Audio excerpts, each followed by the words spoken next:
कवि ज्योतिषी तारानाथ भण्डारी युट्युब च्यानलमा हजुरहरू सम्पूर्णलाई स्वागत छ र म बोल्दैछु रूपन्देही मणिरामबाट। आज मैले हजुरहरू समक्ष ज्योतिष विषयमा चर्चा गर्न गइरहेको छु र आज मैले जातकालंकार नामक पुस्तकबाट साभार गर्दैछु। यहाँ जातकालंकार किताबबाट मैले यहाँ सुरु गर्दैछु आज पहिलो भागबाट र यहाँ भाग 1 भाग 2 गर्दै जानेछु। अवश्य पनि दर्शकवृन्दहरूले यदि कोही पनि ज्योतिष प्रेमी हुनुहुन्छ भने उहाँको लागि अत्यन्तै रोचक र अत्यन्तै ज्ञानमूलक विषयवस्तु रहनेछ। आउनुहोस् सुरु गरौँ। आजको भागमा मङ्गलाचरण रहेको छ। सानन्दं प्रणिपत्य सिद्धि सदनं लम्बोदरं भारतीं सूर्यादि ग्रहमण्डलं निज गुरुं भक्त्या स्थितव्ये स्थितं ये सामङ्घ्रि सरोरुह स्मरणतो नानाविधाः सिद्धयः सिद्धिं यान्ति लघु प्रयान्ति विलयं प्रत्यूह शैलव्रजः।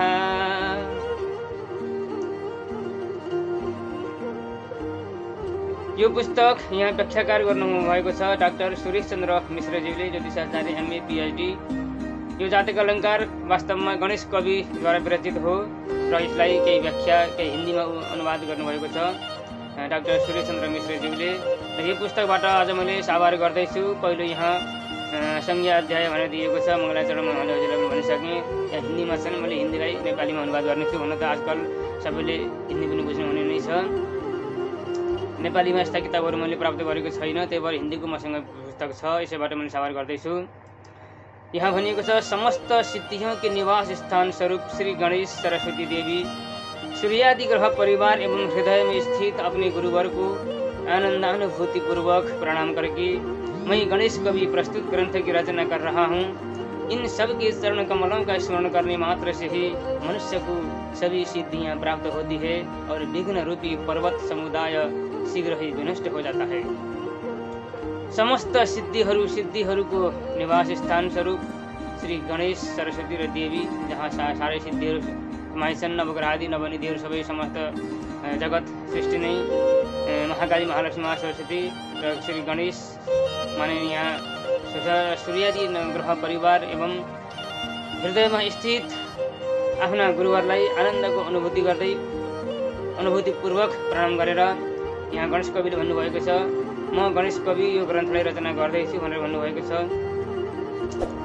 यस्ता चरण कमलमा आफ्ना गुरुका र श्री गणेश सरस्वती देवीको चरण कमलमा स्मरण गर्दै अथवा उहाँको चरण कमलको स्मरण गर्ने मात्रले पनि मनुष्यहरूका सबै सिद्धिहरू प्राप्त हुनेछन् भनेर विघ्न रूपी पर्वत समुदायलाई शीघ्र नष्ट गर्ने, विघ्नहरूको पर्वतलाई पनि शीघ्र नष्ट गर्न सक्ने यस्ता विघ्न रूपी प्रभुलाई नमस्कार छ भनेर भन्नुहुन्छ। प्रसङ्ग अवतार, अब यहाँ प्रसङ्ग अवतार भइरहेको छ। सद्भावाय कलितं पदार्थ ललितं योगाङ्कलीलार्जितं श्रीमद्भागवतं सुकास्य गलितं यश्रीधर स्वामिना सुव्यक्तं क्रियते गणेश कविना गाथोक्तितज्जातकं वृत्तश्रद्धरया जनादिसुफलं ज्योतिर्विदां जीवनम्।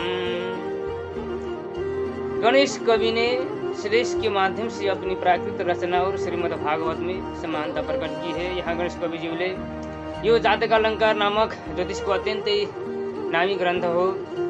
कतिपय ज्योतिष प्रेमीहरूले अवश्य पनि पुस्तकको नाम सुन्नुभएको छ, चिर परिचित नाम हो जातकालंकार।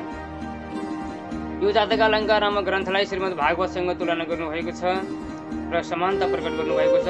इस प्रकार समानता प्रकट गर्नुभएको छ, जिस प्रकार महामुनि सुखदेव जी के मुख से प्रकट हुए श्रीमद् भागवत अमृत को स्वामी श्रीधराचार्य ने अपनी व्याख्या से सुबोध बनाया था, उसी प्रकार मैं गणेश कवि भी सुख सूत्र या जातक के सिद्धांतों को सूत्र रूप में प्रकट करने वाले मुनिवर सुख के वचनों को सर्गधरा छंद के द्वारा पल्लवित कर सुव्यक्त करता हूँ। यहाँ के भन्नुभएको छ भन्दा जुन प्रकारले महामुनि सुखदेवजीले आफ्नो मुखारविन्दबाट आफ्नो अथवा सुखदेवजीको मुखारविन्दबाट प्रकट भएको श्रीमद् भागवत अमृतको रस, श्रीमद् भागवत रूपी अमृतको जो स्वामीले श्रीधराचार्यले आफ्नो व्याख्यामा जसरी आफ्नो सुबोध बनाउनु भएको थियो, उस्तै प्रकारले म गणेश कवि पनि सुख सूत्र या जातक सिद्धान्तहरूलाई सूत्र रूपमा यहाँ प्रकट गर्दैवाला यस्ता मुनिवर शुकको वचनद्वारा अथवा शुकको वचनको स्वर्गधरा छन्दद्वारा पल्लवित यो श्लोकलाई यहाँ सुव्यक्त गर्दछु भनेर भन्नुभएको छ। प्रस्तुत यो जातक अलङ्कार मनुष्यहरूको लागि सुफल प्रकट करनेवाला और दैवज्ञों की जीविका का आधार होकर दैवज्ञ जीवन रूप सिद्ध होगा।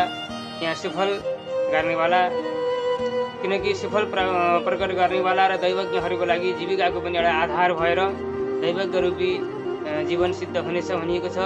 र यहाँ अब भागवतमा कसरी तुलना गरिएको छ भन्ने मेन प्रसङ्ग यहाँ आएको छ। अब आदरणीय दर्शकवृन्द, भागवत व जातक अलङ्कार में समानता सद्भाव कलितम सद्भावेन आकलितम विशिष्टम भनिएको छ। श्रीमद् भागवत भक्ति रूपी सद्भाव से और जातक अलंकार लगन आदि 12 भावों के सुंदर भाव फल से विशिष्ट है। यहाँ श्रीमद् भागवत भक्ति रूप को एउटा सद्भावमा र जातक अलङ्कारको लग्न आदि 12 भावसम्मका सुन्दर भाव वर्णनहरूले गर्दा यहाँ दुईटालाई तुलना गरिएको छ। जसरी भागवतमा सद्भाव रूपी गङ्गा बहेको छ त्यस्तै तरिकाले यहाँ पनि लग्न तृतीय गर्दै यहाँ पनि भावहरू र भावहरूको रहस्य बुझ्दै जानुभयो भने अवश्य पनि समानता यहाँ भनिएको छ। पदार्थ ललितम पदार्थै विष्णु भक्ति साधन भूतैर्वा लौकिक साधन ही धनादिभि ललितम मनोहरमिति भनिएको छ। यहाँ भागवत विष्णु भक्ति की साधनभूत श्रवण भागवत विष्णु भक्ति को साधनभूत श्रवण सुन्नु मनन गर्नु श्रवण मनन कीर्तन आदि भनेको छ। सुन्नु मनन गर्नु र कीर्तन आदिबाट जसरी जातक अलङ्कार और जातक अलङ्कार भावों के फल अर्थात शरीर सुख धन वाहन गृह पुत्र आदि से ललित है भनिएको छ। यहाँ जसरी भागवतमा विष्णु भक्तिको साधनभूत श्रवण मनन कीर्तनहरूले अलङ्कृत भएको छ त्यस्तै तरिकाले यो जातक अलङ्कारका भावहरूमा पनि स्थानहरूमा पनि शरीर सुख धन वाहन गृह पुत्र आदि गर्दै यहाँ प्रत्येक भाव किनकि यहाँ प्रथम भावबाट शरीर, द्वितीय भावबाट धन, तृतीयबाट दाजुभाइ पराक्रम र चतुर्थ स्थानबाट सुख वाहन गाडी गृह र पञ्चमबाट पुत्र यस्तै गर्दै गर्दै 12 भावसम्मका यहाँ अनेकौँ प्रकारका व्याख्याहरू छन्। ती व्याख्याहरूको यहाँ तपाईँहरूलाई मैले पछि यहाँ बताउन अवश्य पनि व्याख्या आउनु नै छ। यहाँ पछि आज यो पहिलो भाग हो, अवश्य पनि चिट नमानेर सुन्न जानुहोला। यदि भिडियो पुरा हेर्दै जानुभयो भने अनेक भागहरू हेर्दै जानुभयो भने अवश्य पनि रहस्य बुझ्न सक्नुहुनेछ। योगाङ्गलीलार्जितं योगस्तावत् भक्ति योगस्तलीलार्जितं वर्णितं महितं जातक शास्त्रीय ग्रह योगानां तदङ्गानां भावनां च लीला विरचितमिति भनेको छ। यहाँ भागवत भक्ति योग के यम नियम प्राणायाम प्रत्याहार ध्यान धारणा र समाधि योगांगों की एवं जातक अलंकार ग्रह योगों व योगाध्याय भूत भावों की लीलाओं से महामन्वित भनिएको छ।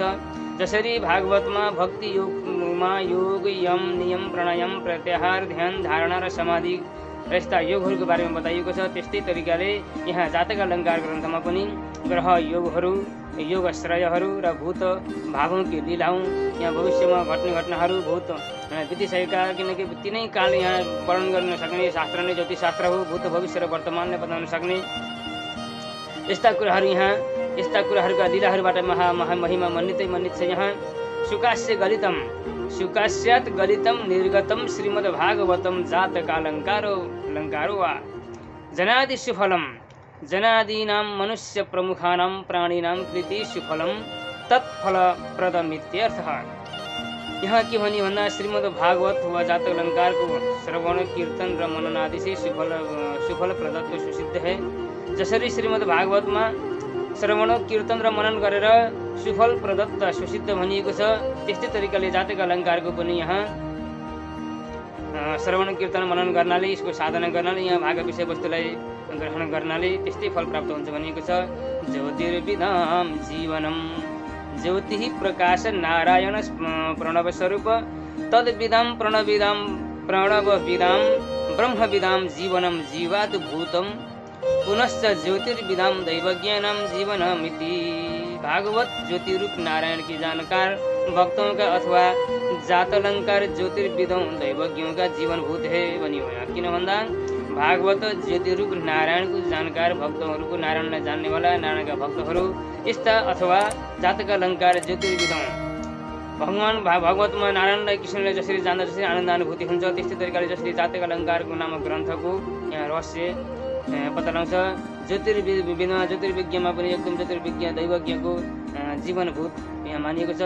श्रीधर स्वामिना पदसी श्रीमद् भागवत की सुप्रसिद्ध श्रीधरी टीका की ओर संकेत है। यहाँ श्रीधरी भनेर जसरी श्रीधर भने भागवतलाई गङ्गा एकदम रस बगाउँदै जानुभएको छ, त्यस्तै तरिकाले यहाँ पनि सुप्रसिद्ध गणेश कवि दैवज्ञद्वारा अत्यन्तै यहाँ फलितमा गरेको छ।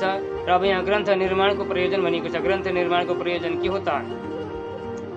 यत् पूर्वं परमं सुकास्य गलितं सज्जातकं फक्किका रूपं गूढतमं तदेव विशदं पूर्वे गणेशोऽस्म्यहं दैवज्ञः सुतरां यशः सुखमतिः श्रीहर्षदं श्रद्धरा वृत्तैश्चारुणरां शुभायनपदं श्रीमत्शिवानुज्ञया। पूर्वोक्त श्लोक में श्रीधर स्वामी के साथ अपनी समानता प्रकट कर ग्रंथकार की समस्या उठ खड़ी हुई है। यहाँ पूर्वोक्त श्लोक में श्रीधर स्वामी को साथ में जसरी आफ्नो समानता प्रकट गरेको भन्ने ग्रन्थकारको दैवज्ञ यहाँ भनेको कुरामा समस्या खडा भयो भन्नुभएको छ। किनकि जिस प्रकार श्रीधर स्वामी ने श्रीमद् भागवत की व्याख्या की थी, उसी प्रकार गणेश कवि को भी शुक जातक या शुक सूत्र की सीधी व्याख्या करनी चाहिए थी। जसरी यहाँ यो पुस्तकलाई गणेश कविको र श्रीधरको व्याख्यालाई यहाँ सायद पक्कै पनि यो ग्रन्थकार भन्दा पनि यहाँ डाक्टर सुरेश चन्द्र मिश्रज्यूले यहाँ दुईटाको तुलना गर्नुभएको छ। कसरी भन्दा जस्तै जुन प्रकारले श्रीधर स्वामीले श्रीमद् भागवतको व्याख्या गर्नुभएको थियो, त्यस्तै प्रकारले गणेश कविले पनि शुक जातक अथवा शुक सूत्रको जसरी सिधै पनि यहाँ व्याख्या गर्नुपर्ने थियो, तर केही घुमाउनु भएको छ भन्नुभएको छ। तर यहाँ ग्रन्थकारले यहाँ पृथक ग्रन्थ रचनाको आरम्भ गर्नुभएको छ, जो उक्त समानतामा बाधक बनिरहेको छ। उसी प्रकार यस्तै प्रकारको विसङ्गतिलाई सम्झेर ग्रन्थकारले यह श्लोक लेख्नु भएको छ। यहाँ भनेर भनिएको छ, पूर्व काल में श्री शुक मुनि के मुखार बिंद से निश्रित जातक सूत्र फक्की का अर्थात सूत्र रूप में निर्मित हुआ था। पूर्व काल में प्राचीन काल में श्री शुक मुनि द्वारा अथवा शुक मुनि को मुखार बिंद द्वारा निश्रित जातक सूत्र फक्की का अर्थात यहाँ सूत्र रूप में निर्मित भएको थियो।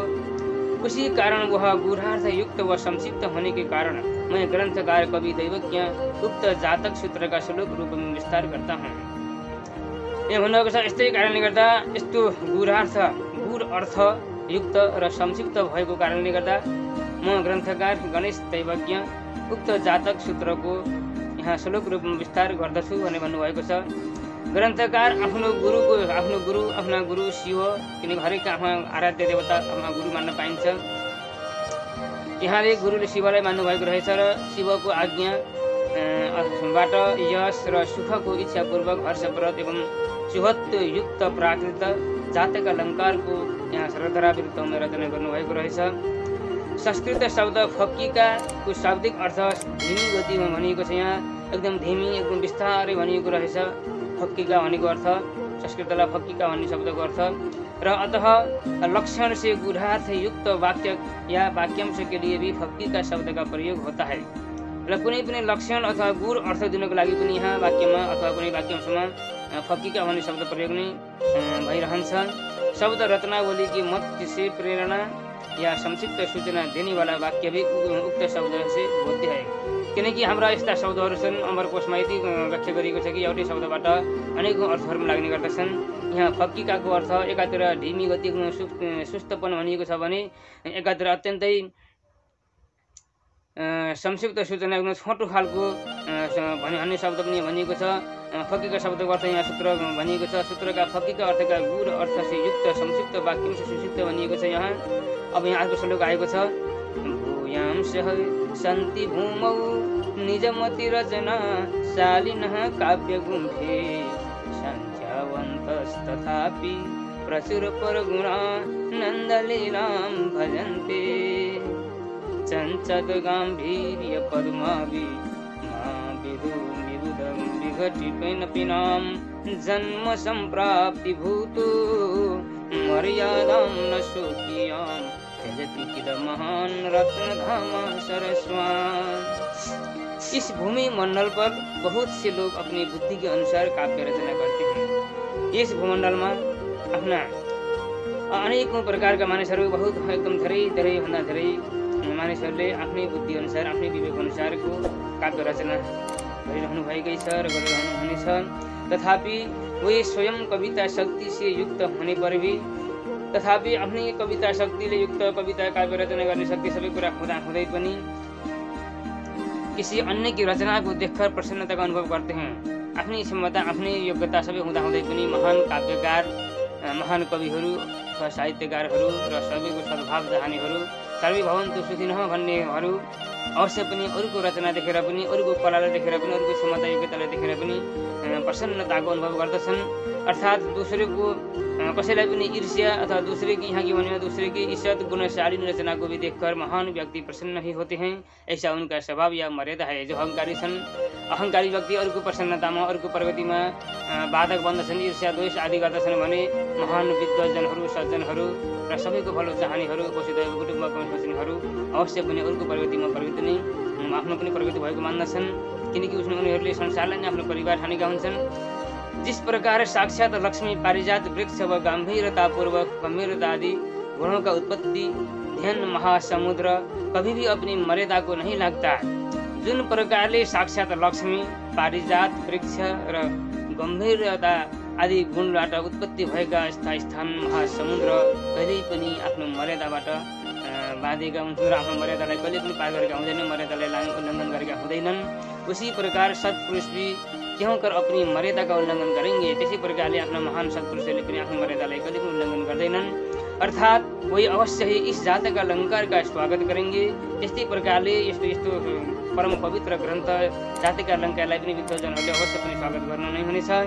आशय यो छ कि यहाँ आशय यह है कि जिस प्रकार बड़ी अनमोल पारिजातादि पदार्थों को पैदा करने वाला समुद्र छोटी नदियों को भी आत्मसात कर निराकुर रहता है, कि भनी भन्दा यहाँ जस्तै प्रकारले आशय यहाँ यो छ कि जुन प्रकारले एकदम ठुला ठुला अनमोल जस्ता पारिजात जस्ता पदार्थहरूलाई पैदा गर्नेवाला समुद्र पनि एकदम साना साना नदीहरूलाई पनि आत्मसात गरेर सबैलाई मिलाएर चल्दै गर्दछ। किनकि साना साना नदी नाला खोलाहरू भेलभाडीहरू जहाँ पनि बगेर आउँछन् त्यही लास्टमा गएर त्यही समुद्रमा मिल्ने हो।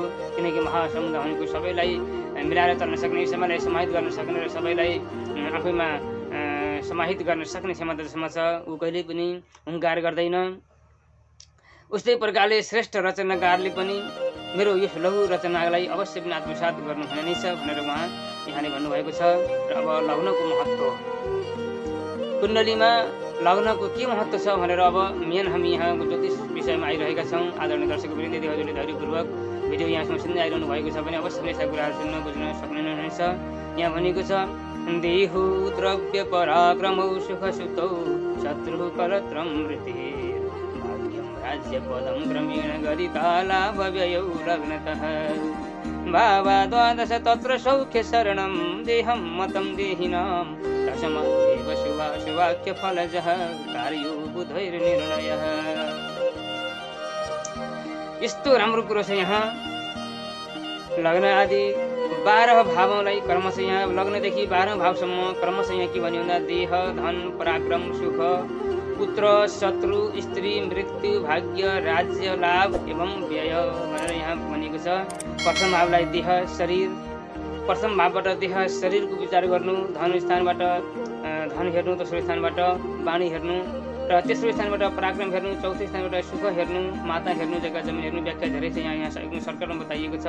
र पाँचौँबाट पुत्र हेर्नु, छैटौँबाट शत्रु हेर्नु, सातौँबाट स्त्री हेर्नु र आठौँबाट मृत्यु, नवौँबाट भाग्य, दशौँ भनेको यहाँ दशौँ स्थानबाट राज्य हेर्नु, आफ्नो कर्म हेर्नु र लाभ स्थानबाट एकादशबाट लाभ हेर्नु र 12औँ भनेको खर्च स्थान भनेको छ। यो भावहरूको संज्ञा हो। यो कुण्डलीमा 12वटा कोठा जुन हुन्छन् त्यो कुण्डलीको व्याख्या हो यो। र यसमा पनि लग्न भावलाई विशेषतया सबै सुखों का आश्रय भनेको छ। लग्न भनेको सबै प्रकारको सुख सबैलाई प्रदान गर्ने, सबैको मूल सबैको उद्गम स्थान हो। किनकि जसरी घरको जग अत्यन्तै महत्त्वपूर्ण हुन्छ त्यस्तै यहाँ कुण्डलीमा पनि लग्नको अत्यन्तै महत्त्व हुन्छ। बिना लग्न यहाँ कुनै पनि 12 कुण्डली हामीले यहाँ फलारिस गर्न सकिँदैन। यस्तै गरेर यहाँ भनेको छ लग्न यसैले लग्न भावलाई विशेषतया सबै सुखको आश्रय किन मानी द्वन्द्व अथवा विद्वान दैवज्ञको इसी लग्न के आधार पर मनुष्य के शुभाशुभ का निर्णय गर्न चाहिए भनेको छ।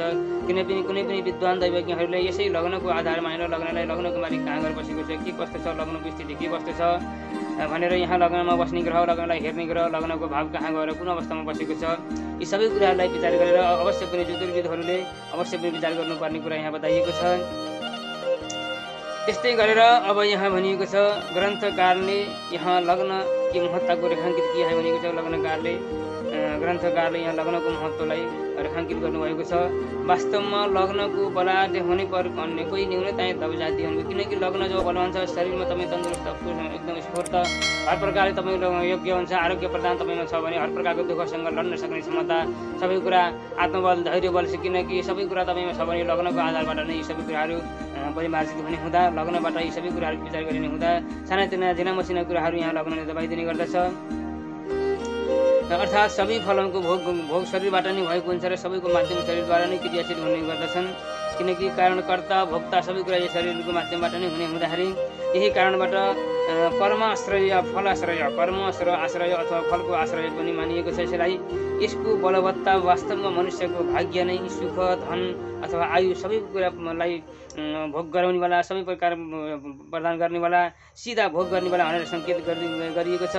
जुन प्रकारले उत्तमभन्दा उत्तमका पनि उत्तम दुधको यदि दुधलाई पनि उत्तमभन्दा उत्तम पवित्र अमृत समान दुधलाई पनि यदि कुनै खराब अथवा टुटेफुटेको भाँडामा राखिन्छ भने अवश्य पनि त्यो बगेर नष्ट हुनेछ। त्यस्तै प्रकारले कुण्डलीमा यदि श्रेष्ठ भाग्य भनेको धनभाव हो र यो धनभागलाई धन अथवा के लग्न भाग अत्यन्तै श्रेष्ठ छ भने, किनकि छ भने त्यस्तो हुन्छ भने लग्नको निर्बलता अथवा दुष्टताको कारणले गर्दा आफ्नो प्रभावलाई कम गरिदिन्छ। अथवा सर्वप्रथम लग्नको नै परीक्षण गरेर बल्ल यहाँ ज्योतिषीहरूले फल बताउनु पर्नेछ भनिएको छ। किनकि लग्न यदि कमजोर भयो भने शरीर नै तपाईँको छैन भने न त तपाईँका कला, न त तपाईँका गला, न त तपाईँको क्षमता केही अनुमान हुनसक्छ, परिमार्जित हुनसक्छ। किनकि लग्नबाट नै सबै कुरा हुँदैन। जब स्वास्थ्य नै साथ दिँदैन भने जानेको कुरा व्यक्त गर्नको लागि पनि शरीरले साथ दिँदैन। शरीरले साथ नदिएपछि चाहिँ, किनकि शरीर भनेको एउटा भाँडो हो, एउटा साधन हो, यो आत्माको तपाईँभित्रको क्षमतालाई, तपाईँको भाग्यलाई, प्रारब्धलाई जगाउनेवाला। त्यही भएर यहाँ श्लोकमा भनिएको छ, ज्योतिष सागर नामक श्लोकमा भनिएको छ, लग्नम जीवो मनश्चन्द्र शरीरम तिथिभादिकः जीवे पुष्टि फलं पुष्टम नष्टे नष्टम विदुर्बुधः। लग्न नै जीव हो भनेको छ, अर्थात् लग्न नै जीव हो, चन्द्रमा मन हो, तिथि नक्षत्र आदि शरीर हुन् र जीव नष्ट हुने बित्तिकै यहाँ फलको नाश हुनेछ। त्यस्तै तरिकाले लग्न बलवान छ भने यहाँ सबै प्रकारको पौष्टिक तरिकाले यहाँ पूजित हुनेछन्, बलवान हुनेछन्। भुवन दिवकमा यस्तरी बताइएको छ कि, स्पष्ट बताइएको छ कि चन्द्र यदि बीज हो भने लग्न फूल हो र नवांश फल हो भनिएको छ। त्यसैले गर्दा लग्न कुण्डली र नवांश कुण्डलीको अत्यन्तै महत्त्व यहाँ बताइएको छ। स्वादु फलुन अन्त अरू स्वादु नवांश आदि फलहरू भन्यो, अन्य भावहरू स्वादु फलुन भनिएको छ। यहाँ मेन भनेको यहाँ लग्नलाई नै बीज स्वरूप मानिएको छ। त्यसैले आजको विषयमा यति नै आदरणीय दर्शकवृन्द, किनकि एकैचोटि सबैलाई लामो भिडियो गर्दा कतिपयलाई सुन्ने समय फुर्सद होला नहोला। आजको विषयमा यहाँ लग्नको सानो महत्त्व बताउनु गइरहेको भने अब अर्को भागमा मैले भावहरूका विभिन्न नाम र त्यसको कारकत्व, अनेक प्रकारका त्यसको पछाडिका आउने फलहरू अवश्य पनि मैले हजुरलाई जानकारी गराउन सुरु गरिसकेको छु र गराउने नै छु। हजुरहरूको जिज्ञासा अनुसार म अगाडि बढ्नेछु। किनकि कतिपयलाई यो ज्योतिषशास्त्र बुझाउनु पर्ने, अत्यन्तै यहाँ भिडियोबाट बुझाउनु पर्ने हुन्छ, तर यहाँ अत्यन्तै गाह्रो हुन्छ भिडियोमा, किनकि यहाँ प्र्याक्टिकल गराउन पाइँदैन। मसँग जे जस्तो अवस्था छ त्यस्तै अवस्थामा हजुरलाई मैले व्यक्त गरिरहेको छु। यहाँ बेलाको बोर्ड पनि छैन, परिवेश पनि त्यस्तै नमिल्दो खालको अवस्था, विषम परिस्थितिबाट म हजुरलाई विषम यो भिडियो बनाउँदैछु।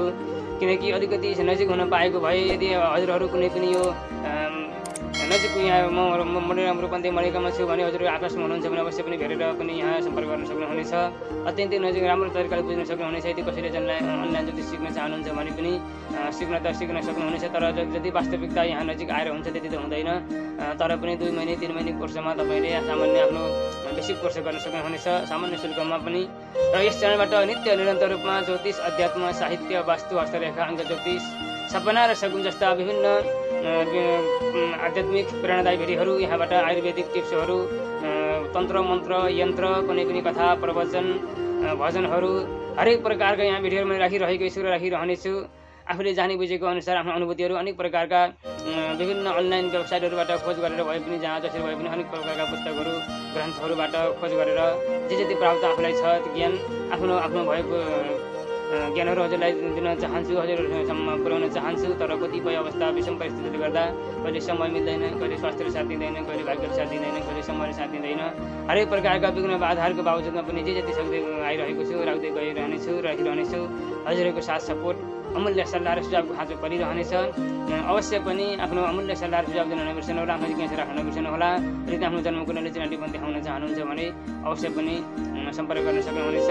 यदि विदेशमा हुनुहुन्छ भने अवश्य पनि WhatsApp मार्फत पनि अथवा फेसबुकमा कवि ज्योतिषी तारान्त भनेर नेपालीमा खोज्न सक्नुहुनेछ र मेसेन्जर फेसबुकबाट त्यसरी सम्पर्क गर्न सक्नुहुनेछ भने आफ्नो स्थानीय यहाँ स्वदेशमा हुनुहुन्छ भने एनजिसीको नम्बर रहेको छ 98 3 6 23 734 र यो नम्बर मैले डिस्क्रिप्सनमा राखिदिएकै हुन्छु। हरेक भिडियोमा मेरा डिस्क्रिप्सनमा हुनेछन्, फेसबुकको प्रोफाइलमा पनि रहनेछ। तपाईँले सबैले जहाँबाट पनि अनलाइन मार्फत पनि सम्पर्क गर्न सक्नुहुनेछ। अहिलेको युगमा सबै भेट हुन पनि समस्या नै समस्या छ, कोही कहाँ भइन्छ। त्यही भएर यदि जे जस्तो अवस्था हुन्छ त्यही अवस्था अनुसार अनलाइन मार्फत पनि अहिलेको युगमा अनलाइनबाट पनि धेरै कामहरू, पत्रचार माध्यमबाट पनि धेरै कामहरू भइरहेका छन्। अवश्य पनि तपाईँले पनि यसको फाइदा लिन सक्नुहुनेछ। यो नेटको युगको जमानाको सदुपयोग गर्न सकिनेछ। यति भन्दै आजको बसाइबाट बिदा माग्न चाहन्छु। हस्त बिदा दिनुहोस्। नमस्कार। जय नेपाल, जय पशुपतिनाथ, जय जननी, जय कर्मभूमि।